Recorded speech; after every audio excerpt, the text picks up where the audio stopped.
CEO Takai Group dan juga Ibu Owner yang ada di belakang sana, yang kami hormati Ketua Umum Selvita Bapak Ancu Bahtiar, dan yang kami hormati Ibu Pendiri FCSS Ibu Suryani Muntaha, dan yang kami hormati Selvi Lida, Fania Lida, dan serta seluruh teman-teman Selvita yang kesemuanya kami hormati pula.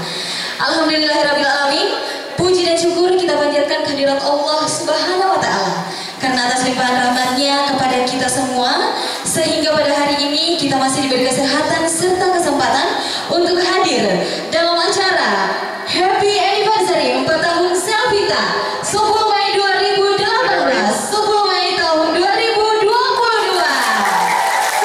Alhamdulillah. Untuk itu, sebelum melangkah ke acara selanjutnya, saya meminta kepada teman-teman Selvita, kita menundukkan hati sejenak seraya berdoa kepada Allah Subhanahu wa Ta'ala. Saya meminta kepada kakak-kakak Selvita dan seluruh tamu undangan yang hadir pada hari ini untuk mendoakan almarhum Bapak Yama. Ya, kita berdoa menurut agama masing-masing ya. Kita mengirimkan surat Al-Fatihah sekali lagi. Mari kita bersama-sama mengirimkan doa kepada Bapak Yama, semoga amal beliau diterima di sisi Allah Subhanahu wa Ta'ala dan dilapangkan kuburnya, serta keluarga yang ditinggalkan tetap diberi ketabahan. Amin ya rabbal alamin. Doa Al-Fatihah dimulai.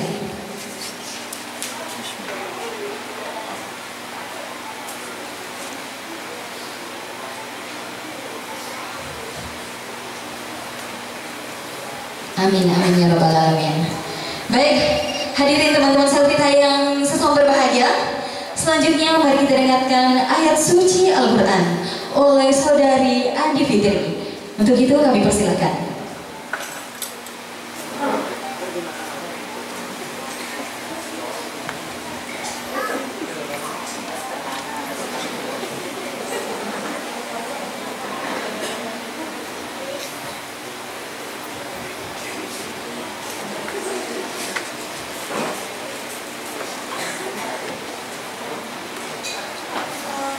Assalamualaikum warahmatullahi wabarakatuh.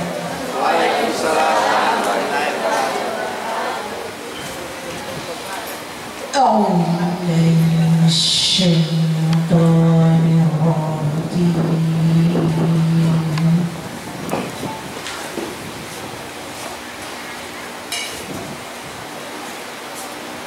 Bismillah.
Assalamualaikum warahmatullahi wabarakatuh.